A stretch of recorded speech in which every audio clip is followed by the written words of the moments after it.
ছাত্ৰ-ছাত্ৰীসকল আমি ইয়াৰ আগৰ পাঠত ত্ৰিভুজৰ কালি নিৰ্ণয়ৰ সূত্ৰ নিৰ্ণয় কৰিছিলোঁ। এতিয়া সেই ত্ৰিভুজৰ সূত্ৰ ব্যৱহাৰ কৰি আমি অনুশীলনীৰ প্ৰশ্নসমূহ উত্তৰ কৰিব লাগিব। যেহেতু প্ৰথম প্ৰশ্নটোত দি থোৱা আছে যে 2 3 -1 0 আৰু 2 -4 এই বিন্দুকেইটা সংযোগী যেটো ত্ৰিভুজ হ'ব সেই ত্ৰিভুজটোৰ আমি কালি নিৰ্ণয় কৰিব লাগে। যেহেতু আমি ত্ৰিভুজৰ কালি সূত্ৰটো পাইছিলোঁ যে ত্ৰিভুজৰ কালি সূত্ৰটো তোমালোকে মনত ৰখাৰ সহজ কৰিবৰ কাৰণে মই এটা তোমালোকক বুদ্ধি দিছোঁ। এতিয়া হাফটো থাকিব তাৰপিছত আমি এক্সৰ যদি ছাফিক্স তলত থকা ৰাশিটো 1 ধৰোঁ তেতিয়া হ'ব y2 - y3 অৰ্থাৎ এইটো 1 এইটো 2 এইটো 3 এটা আমি এনেকৈ মনত ৰাখিব পাৰিম। তাৰপিছত প্লাছ হ'ব আগতে আমি x1 পাতিছিলোঁ এবাৰ x2 হ'ব। x2 হ'লে তেতিয়া y3 পৰা আৰম্ভ হ'ব y3 - y1 হ'ব অৰ্থাৎ 2 3 1 এনেকুৱা হ'ব। তাৰপিছত আমি যদি x3 পাতোঁ তেতিয়া y1 - y2 হ'ব। অৰ্থাৎ আমি এনেকৈ মনত ৰাখিবলৈ সহজ বুদ্ধিৰ কাৰণে কৈছোঁ তোমালোকক x1 y2 3 x2 y3 y1 আৰু x3 y1 y2 এইদৰে আমি মনত ৰাখিব পাৰিম। গতিকে সূত্ৰটো যিহেতু x1 y1 x2 y2 x3 y3 এনেকৈ বহুত সম্পৰ্ক হৈ আছে, গতিকে আমি সম্পৰ্কটো তেনেকৈ সহজে মনত ৰাখিব পাৰিম। ইয়াৰ পিছতে আমি এই ত্ৰিভুজ কালি সম্পৰ্কত এটা অনুসিদ্ধান্ত চাই লওঁ যে এটা ত্ৰিভুজত যে তিনিটা বিন্দু দিলে এই বিন্দু তিনিটা একেৰেখাত নাথাকিলে সি এটা ত্ৰিভুজ সৃষ্টি কৰিব আৰু এটা আমি কালি উলিয়াব পাৰিম। যদি বিন্দু তিনিটা একেডাল ৰেখাত থাকে তেতিয়াহ'লে সেই ত্ৰিভুজ সৃষ্টি নকৰিব, অৰ্থাৎ তাত তেতিয়া কালি 0 হ'ব। গতিকে তেনেকুৱা ক্ষেত্ৰত যদি তিনিটা ত্ৰিভুজ তিনিটা বিন্দু দি থাকে, বিন্দু তিনিটা যদি কালি 0 হয় অৰ্থাৎ সেই বিন্দু তিনিটাই গঠন কৰা ত্ৰিভুজটোৰ কালি যদি 0 হয় তেতিয়াহ'লে সি একেডাল ৰেখাত থাকিব অৰ্থাৎ একৰেখীয় হ'ব। সেই দুটা আমি সিদ্ধান্ত মনত ৰাখিব লাগিব। অৰ্থাৎ ত্ৰিভুজৰ কালি যদি 0 হয় তেতিয়াহ'লে সি একৰেখীয় হ'ব। আৰু আমি ত্ৰিভুজৰ কালি মনত ৰখা উজু বুদ্ধিটো তোমালোকক ক'লোঁ। এতিয়া প্ৰথমটো ক্ষেত্ৰত প্ৰথম আমি উদাহৰণটো অনুশীলনটো যদি চাওঁ তেতিয়া আমি যদি চাওঁ ইয়াত বিন্দু তিনিটা দিয়া আছে 2 3 -1 0 আমি ইয়াক যদি x1 ইয়াক y1 ইয়াত x2 ইয়াত y2 আৰু ইয়াত x3 ইয়াত y3 ইয়াক যদি আমি y3 বুলি ভাবি লওঁ তেতিয়াহ'লে আমি ত্ৰিভুজটোৰ কালি নিশ্চয় উলিয়াব পাৰিম। এই সূত্ৰটোৰ মতে হাফ পাতিম। তাৰপিছত x1 মানে 2 ইনটু x1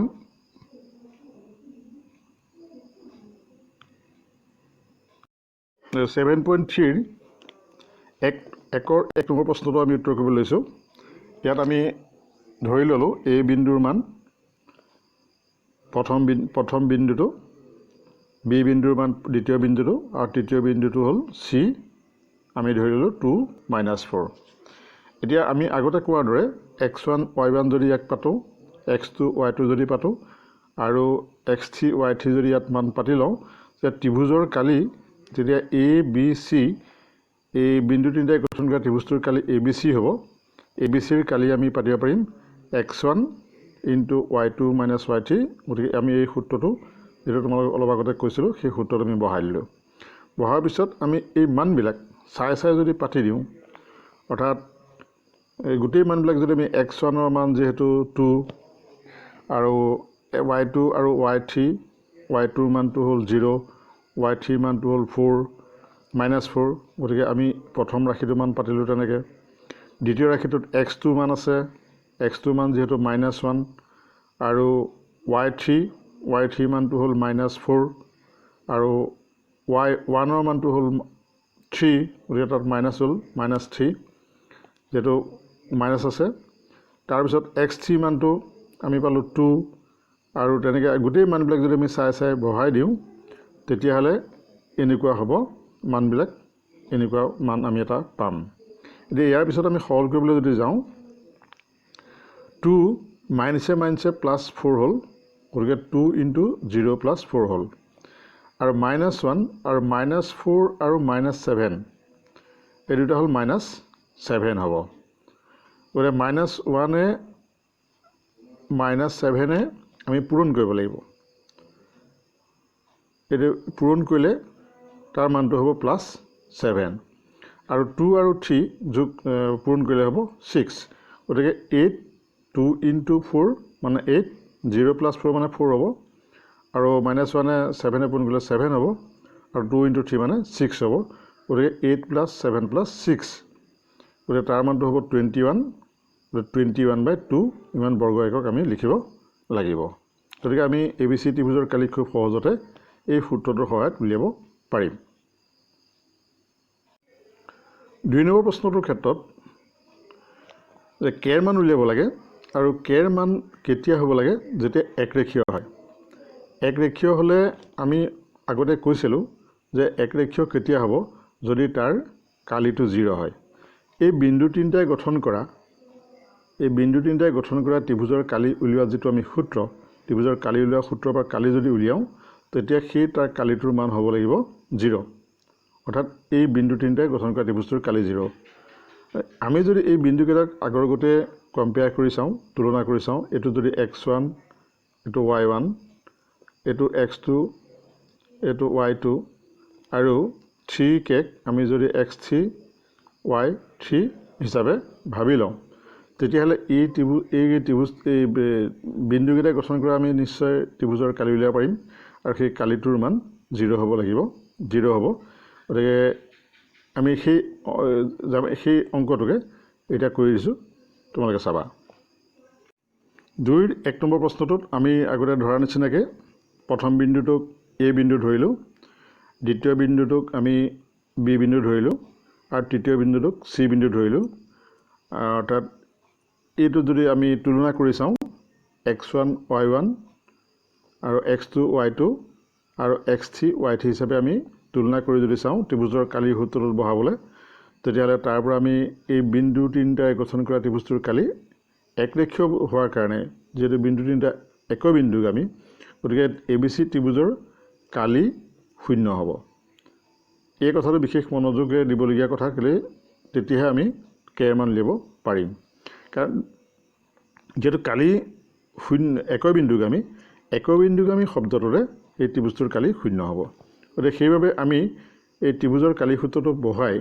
তাৰ মানটো এইটো হ'ল ত্ৰিভুজৰ কালি সূত্ৰ x1 × y2 - y3 x2 × y3 - y1 আৰু x3 + x3 × y1 - y2 এই তাৰ কালিৰ মানটো হ'ব 0 গতিকে তাৰ পৰা আমি x1 x2 আগতে চাই পেলাই যদি পাতি দিওঁ তেতিয়াহ'লে এনেকুৱা হ'ব সমীকৰণটো ½ × x1 মানে হ'ল 7 আৰু y2 মানে হ'ল 1 আৰু y3 মানে হ'ল k গতিকে 7 × 1 - k হ'ব তেনেকৈ x2 মানটো হ'ল 5 আৰু y3 মানটো হ'ব k আৰু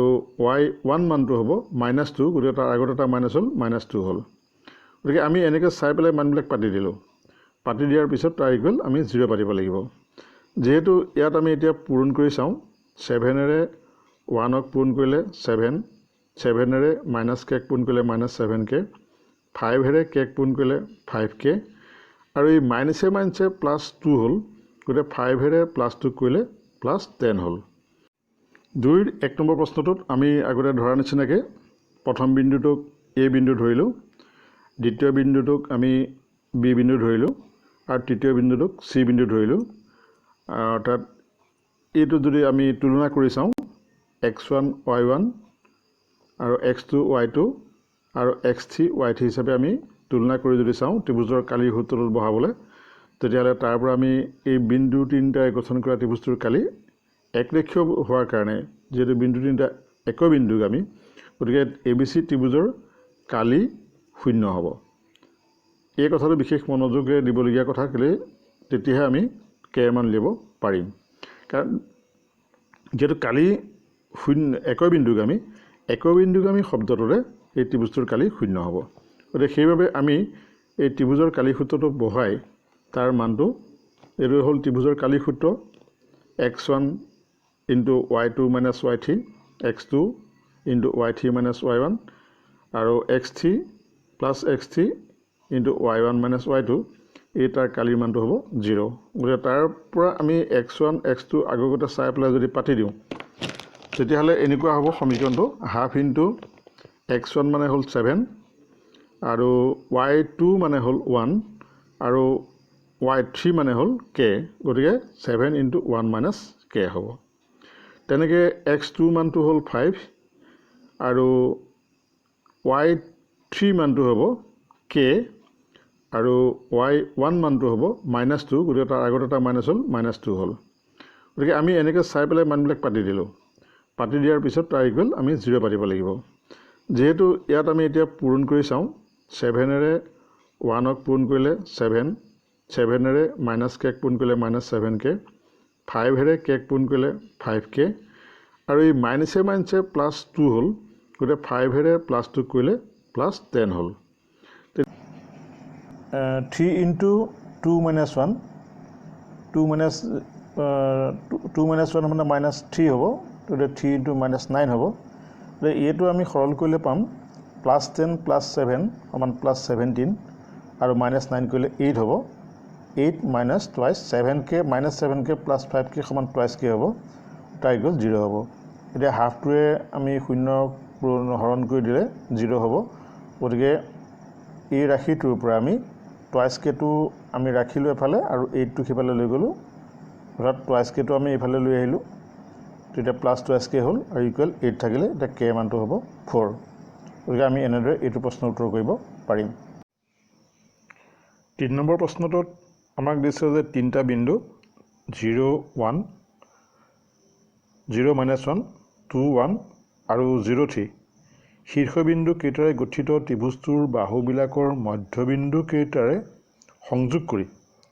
গঠন কৰা ত্ৰিভুজটোৰ কালি নিৰ্ণয় কৰা এই ত্ৰিভুজটোৰ কালি আৰু প্ৰদত্ত ত্ৰিভুজৰ কালিৰ অনুপাত নিৰ্ণয় কৰিব লাগে অৰ্থাৎ আমি এই প্ৰথম তিনিটা বিন্দুৱে গঠন কৰা ত্ৰিভুজটোৰ কালি উলিয়াব লাগিব আৰু সেই ত্ৰিভুজটোৰ মধ্যবিন্দুকেইটা বাহুকেইটাৰ মধ্যবিন্দুকেইটা সংযোগ কৰি যিটো ত্ৰিভুজ পাম সেই ত্ৰিভুজটোৰ কালি উলিয়াব লাগিব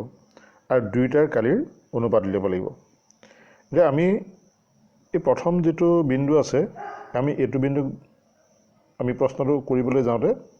এইটো বিন্দুক আমি এটা নাম দি ল'ব লাগিব প্ৰথমটো বিন্দুক ধৰা আমি ইয়াক A দিলোঁ নাম ইয়াক B দিলোঁ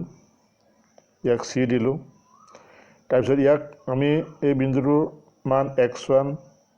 y1 ল'লোঁ B বিন্দুটোত আমি 2 টোক x2 y2 ল'লোঁ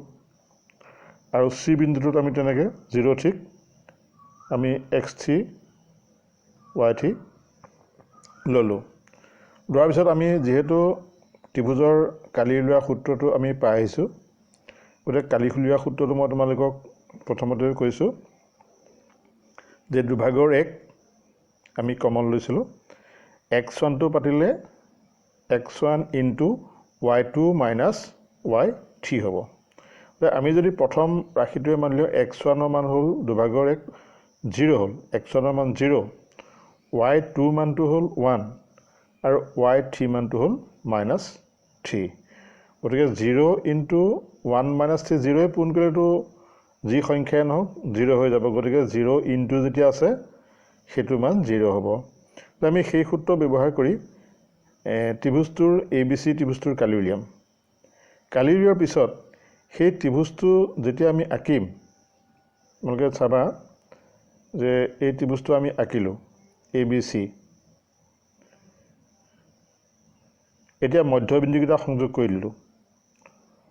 সংযোগ কৰি দিয়াৰ পিছত নতুন ত্ৰিভুজ উৎপন্ন হ'ল আমি ধৰি ল'লোঁ এইটো PQR তেতিয়াহ'লে এই P বিন্দুটোৰ স্থানাংক আমি উলিয়াব পাৰিম যেহেতু AB ৰেখাডাল আছে গতিকে AB ৰেখাডালত এডাল ৰেখাৰ প্ৰান্তবিন্দুটো যদি দিয়া থাকে এইটো ধৰা এইটো x1 এইটো y1 আৰু এইটো যদি x2 y2 হয় তেতিয়াহ'লে মাজৰ বিন্দুটোৰ স্থানাংক আমি উলিয়াইছিলোঁ x1 প্লাছ x2 ডিভাইডেড বাই 2 গতিকে সেই মতে আমি যদি ইয়াৰ মানটো উলিয়াওঁ তাত a বিন্দুৰ স্থানাংক a বিন্দুৰ xৰ স্থানাংক আৰু b বিন্দুৰ xৰ স্থানাংককেইটা যোগ কৰি তাক 2ৰে হৰণ কৰিলে p বিন্দুৰ xৰ স্থানাংক পাম আনহাতে a বিন্দুৰ y স্থানাংক আৰু b বিন্দুৰ y স্থানাংক যোগ কৰি 2ৰে হৰণ কৰিলে আমি y স্থানাংক পাম তেনেকৈ p বিন্দু উলিয়াব পাৰিম q বিন্দু উলিয়াব পাৰিম r বিন্দু উলিয়াব পাৰিম আৰু p q r বিন্দুকেইটাৰ আমি স্থানাংক উলিয়াব পাৰিলে PQR ত্ৰিভুজৰ কালি আমি ত্ৰিভুজৰ কালি সূত্ৰ ব্যৱহাৰ কৰি মানটো উলিয়াব পাৰিম আৰু তেনেকৈ তাৰপিছত আমি ABC ত্ৰিভুজৰ কালি অনুপাত আৰু PQR ত্ৰিভুজৰ কালি অনুপাত উলিয়াব পাৰিম গতিকে তোমালোকে নিশ্চয় বুজি পাইছা যে প্ৰথমতে আমি কাম কৰিব লাগিব যে এই বিন্দুকেইটাই গঠন কৰা ত্ৰিভুজটোৰ কালি উলিয়াই ল'ব লাগিব যে এই বিন্দুকেইটাই গঠন কৰা আমি যেটা ত্ৰিভুজৰ কালি প্ৰথম উলিয়াই ল'ম কালি উলিওৱাৰ পিছত তাৰ মধ্যবিন্দু যেহেতু উলিওৱা জটিলতা নাই মধ্যবিন্দু সূত্ৰ ব্যৱহাৰ কৰিব লাগিব আৰু তাৰ পিছতে আমি মধ্যবিন্দুৱে গঠন কৰা ত্ৰিভুজটোৰ কালি উলিয়াব লাগিব আৰু গতিকে ইয়াত কেইবাটাও ষ্টেপত কৰিব লাগিব যদিও বিশেষ কথা নাই প্ৰথম ষ্টেপটোত হ'ল প্ৰথম এইটো ত্ৰিভুজৰ ডাঙৰ ত্ৰিভুজটোৰ কালি উলিয়াব লাগিব এক নম্বৰ ত্ৰিভুজটোৰ ABC ত্ৰিভুজৰ কালি উলিয়াব লাগিব ABC ত্ৰিভুজৰ কালি 2 নম্বৰত আমি কৰিব লাগিব মধ্যবিন্দু উলিয়াব লাগিব মধ্যবিন্দুৰ স্থানাংক 3 নম্বৰত উলিয়াব লাগিব যে মধ্যবিন্দুৱে উৎপন্ন কৰা যেটো 3 নম্বৰত হ'ল এই যেটো মধ্যবিন্দু উৎপন্ন কৰা ত্ৰিভুজ PQR ত্ৰিভুজৰ এৰিয়া উলিয়াব লাগিব এটো উলিয়ালে তাৰ পিছত 4 নম্বৰত আমি কৰিব লাগিব এই কালি দুটাৰ অৰ্থাৎ ABCৰ কালি আৰু PQR কালি আমি উলিয়াব লাগিব এই 4টা ষ্টেপত অংকটো আমি কৰিব পাৰিম গতিকে এইটো অংকটো কৰি দিছো তোমালোকে মনোযোগেৰে তোমালোকক দেখুৱাৰ দৰে আমি প্ৰথমতে বিন্দুকেইটা ধৰি ললো এটা A বিন্দু এটা B বিন্দু এটা C বিন্দু আমি এই বিন্দুকেইটাক যদি এনেকৈ নামাকৰণ কৰিব পাৰো যে এইটো হ'ল x1 এইটো y1 এইটো x2 এইটো y2 আৰু C0 ঠিক x3 y3 তাৰ আমি এই মানবিলাক যদি এনেকৈ লিখি লওঁ x1 ৰ মান কিমান হ'ব x1 ৰ মান হ'ব 0 y1 ৰ মান হ'ব -1 আৰু x2 মান হ'ব 2 যেটো আমি লিখি লৈছো x2 মান হ'ব 2 y2 মান হ'ব 1 গতিকে আমি এটো লিখি ললো x2 মান 2 y2 মান 1 আৰু x3 মান আমি পালো 0 আৰু y3 মান 3 গতিকে হেতু আমি লিখি ললো x3 মান 0 y3 মান 3 গতিকে আমি এই সূত্ৰটোত ত্ৰিভুজৰ কালি উলিওৱা সূত্ৰটোত যেটো ত্ৰিভুজৰ এই half into x1 into y2 plus y2 minus y3 plus x2 into y3 minus y1 আৰু x3 into y1 minus y2 এই সূত্ৰটোত আমি মানটো বহাই দিলো সূত্ৰটোত বহাই দিলে আমি এই ইয়াৰ চাই যদি বহাই দিও তেতিয়ালে 0 into 1 minus 3 হ'ব 2 into 3 minus -1 আৰু প্লাস 0 into -1 into -1 যেটো 0 into 1 minus 3 যে নহওক কিয় 0 এ পূৰণ আছে গতিকে এটো 0 হৈ গ'ল শেষৰ ৰাশিটো 0 into -1 আছে এটো 0 হ'ব গতিকে মাজৰ ৰাশিটো মানে আমি পাম 3 minus a plus হ'ল 1 হ'ল 3 plus 1 মানে 4 হ'ল অৰ্থাৎ 2 into 4 মানে 8 হ'ব গতিকে হাফ ইনটু 8 মানে হ'ব 4 গতিকে 4 ইউনিট স্কোয়ার ইউনিট হ'ব বা বর্গ একক হ'ব ত্রিভুজ ABCৰ কালি এটা আমি ত্ৰিভুজ ABCৰ কালি পালো এতিয়া আমি PQR ত্ৰিভুজটোৰ কালি উলিয়াব যত্ন কৰোঁ আগতে কোৱাৰ দৰে যেহেতু আমি PQR ত্ৰিভুজটো তোমালোকে দেখিছিলা যে মধ্যবিন্দু হৈছিলে গতিকে আমি মধ্যবিন্দু সম্পৰ্কত উত্তৰটো উলিয়াই ল'ব লাগিব প্ৰথম গতিকে আমি PQR ত্ৰিভুজটো এয়া AB ত্ৰিভুজৰ মধ্যবিন্দু আমি ধৰি ললো P AC ত্ৰিভুজৰ আমি ধৰি ললো PQR ৰ ক্ৰমে AB AC আৰু BC মধ্যবিন্দু PQR এইটা হল AB AC আৰু BC ৰ মধ্যবিন্দু বুলি আমি ধৰি ললো তেতিয়াহলে তোমালোকে যদি লক্ষ্য কৰিবা তেতিয়া P বিন্দুৰ স্থানাংক কিমান হ'ব A ৰ x ৰ স্থানাংক আৰু B ৰ x ৰ স্থানাংক A ৰ x ৰ স্থানাংক হ'ল 0 আৰু B ৰ x ৰ স্থানাংক হ'ল 2 গতিকে 0 + 2 ডিভাইডেড বাই 2 গতিকে আমি ইয়াৰ মানটো পালো -1 -1 হ'ব গতিকে 1 - 1 মানে 0 হ'ব গতিকে প্ৰথমটোত আমি পালো 0 + 2 তাত 2 এটো 0 এখন যোগ কৰিলে কেইটা হ'ব এটো 1 থাকিব আৰু পিছৰটোত 1 - 1 যেহেতু 0 হ'ব আৰু B বিন্দুৰ স্থানাংক তেনেকৈ আমি যদি চাওঁ Q বিন্দুৰ স্থানাংক ইয়াত 0 + 0 আৰু -1 + 3 হন +2 থাকিব 0 1 হ'ব তাত Q বিন্দুৰ স্থানাংক আমি কেনেকৈ উলিয়াম যে A বিন্দুৰ স্থানাংক x ৰ গিটা আমি যোগ কৰিলো 0 0 যোগ কৰিলো আৰু y গিটা আমি যোগ কৰিলো -1 + 3 তেনেকৈ আমি R বিন্দুৰ স্থানাংক উলিয়াব পাৰিম R বিন্দুৰ স্থানাংক যেহেতু আমি বিন্দুগিটা পাই থৈছিলো R বিন্দুৰ স্থানাংক হ'ব যেটো আগৰ বিন্দুগিটা আছিল ওদিকে আমি 2 + 0 আৰু 1 + 3 ওৰে আমি R বিন্দুৰ স্থানাংক পালোগে 1 আৰু 2 ওৰে এই ত্ৰিভুজটো আমি যেটা পালো যে PQR ত্ৰিভুজটোৰ পালো PQR ত্ৰিভুজটোৰ কালি আমি উলিয়াব পাৰিম ওৰে ইয়াত বিন্দু তিনটা দি থোৱা আছে আমি এই বিন্দুকেইটাক যদি ক্ৰমে x1 y1 x2 y2 আৰু তলৰ বিন্দুটোক আমি যদি x3 y3 ধৰি লওঁ তেতিয়াহলে আমি এটা সূত্ৰত ব্যৱহাৰ কৰি PQR ত্ৰিভুজৰ কালি উলিয়াব পাৰিম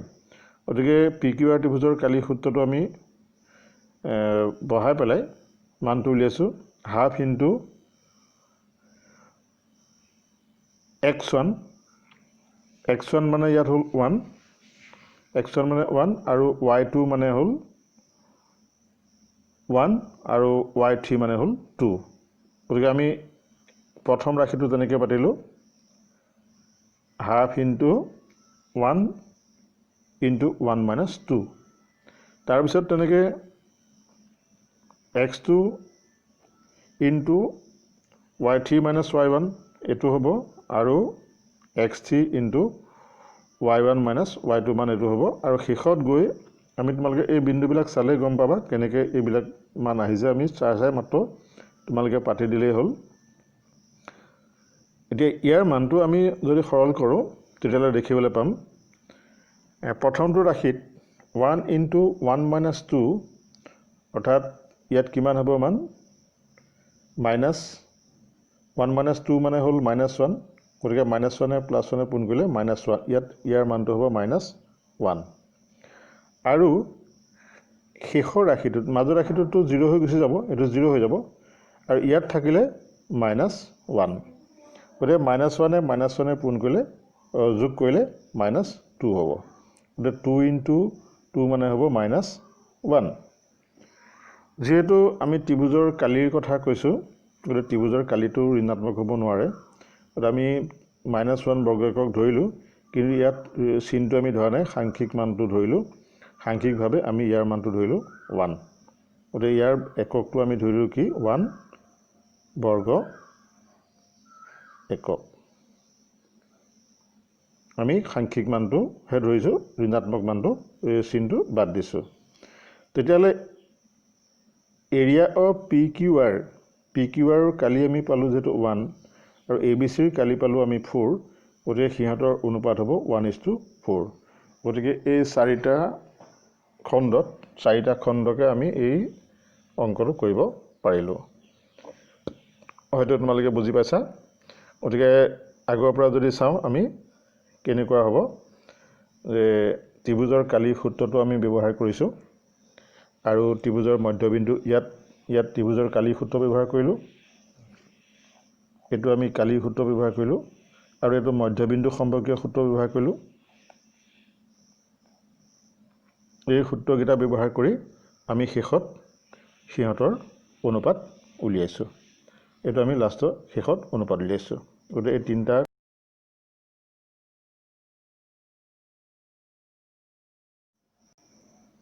গতিকে আমি ইয়াৰ মানটো পালোঁ -1 হ'ব। গতিকে 1 - 1 মানে 0 হ'ব। গতিকে প্ৰথমটোত আমি পালোঁ 0 + 2, তাত 2 0 এখন যোগ কৰিলে একেটাই হ'ব। গতিকে এইটো 1 থাকিব আৰু পিছৰটোত 1 - 1 যিহেতু 0 হ'ব। আৰু বি বিন্দুৰ স্থানাংক তেনেকৈ আমি যদি চাওঁ, কিউ বিন্দুৰ স্থানাংক ইয়াত 0 + 0 আৰু -1 + 3 +2 থাকিব, 0 1 হ'ব। তাত কিউ বিন্দুৰ স্থানাংক আমি কেনেকৈ উলিয়াম যে এ বিন্দুৰ স্থানাংক এক্সৰ কেইটা আমি যোগ কৰিলোঁ, 0 0 যোগ কৰিলোঁ আৰু ৱাই কেইটা আমি যোগ কৰিলোঁ -1 + 3। তেনেকৈ আমি আৰ বিন্দুৰ স্থানাংক উলিয়াব পাৰিম। আৰ বিন্দুৰ স্থানাংক যিহেতু আমি বিন্দুকেইটা পাই থৈছিলোঁ, আৰ বিন্দুৰ স্থানাংক হ'ব যিটো আগৰ বিন্দুকেইটা আছিলে, গতিকে আমি 2 + 0 আৰু 1 + 3। গতিকে আমি আৰ বিন্দুৰ স্থানাংক পালোঁগৈ 1 আৰু 2। গতিকে এই ত্ৰিভুজটো আমি যেতিয়া পালোঁ,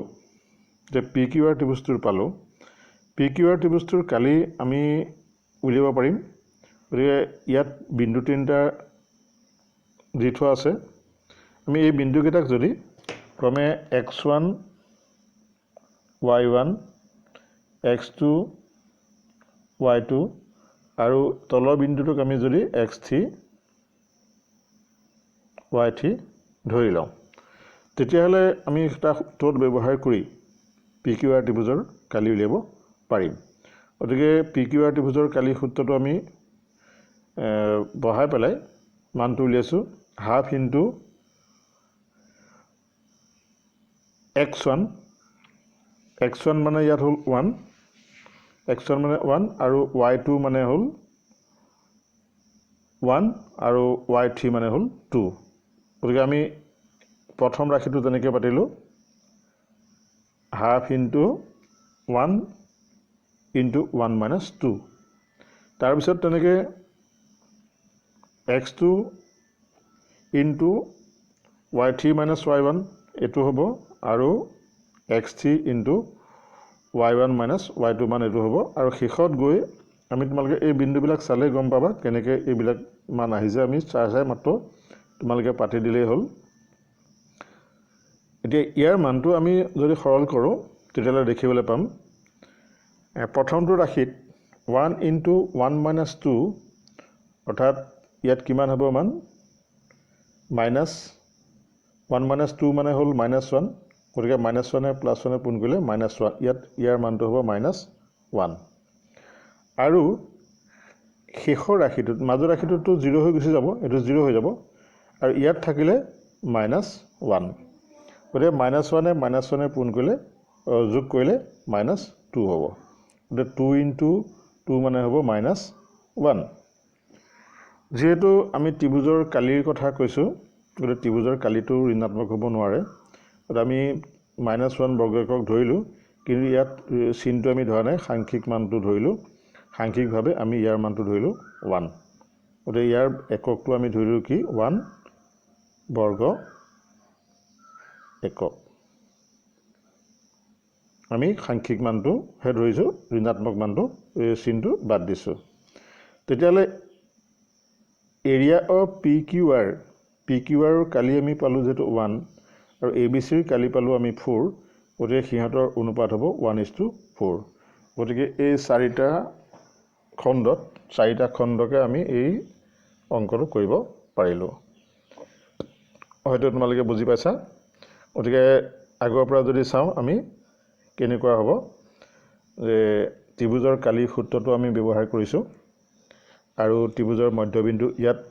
ত্ৰিভুজৰ কালি সূত্ৰ ব্যৱহাৰ কৰিলোঁ, এইটো আমি কালি সূত্ৰ ব্যৱহাৰ কৰিলোঁ আৰু এইটো মধ্যবিন্দু সম্পৰ্কীয় সূত্ৰ ব্যৱহাৰ কৰিলোঁ। এই সূত্ৰকেইটা ব্যৱহাৰ কৰি আমি শেষত সিহঁতৰ অনুপাত উলিয়াইছোঁ। এইটো আমি শেষত অনুপাত উলিয়াইছোঁ। গতিকে এই তিনিটা খণ্ডৰ মতে আমি এইটো কৰিব পাৰিছোঁ।